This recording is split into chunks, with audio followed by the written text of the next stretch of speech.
Gavana ma Nairobi Johnson Sakaja okwayo jodak ma Nairobi mondo ogo report kapo ni gineno jonjore ma ketho ler mag taya kod mwandu sirikal mayudre e chuny boma ma Nairobi. Mowacho ni timo kod wang' teko kod jogo mageto nyayo nok mar arita e chuny boma ma Nairobi.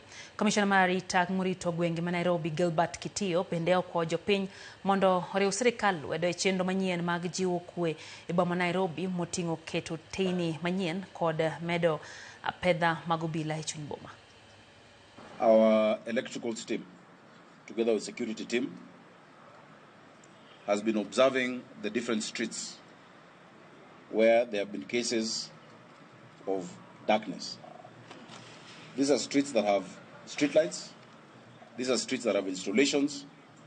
But a few individuals have been sabotaging, and that is one of the points we will show you, including tapping onto the power grid by Kenya Power and the county.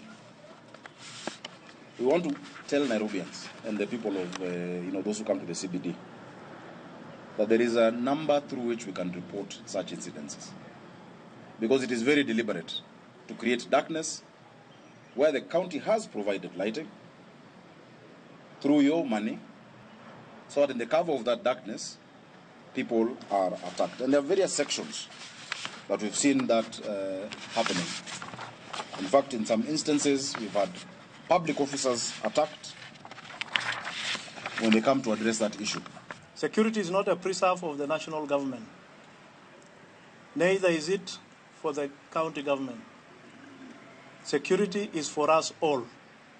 The national government, the county government, the business people who are the owners of the town, our common wananchi, and everybody else must collaborate in this matter of security.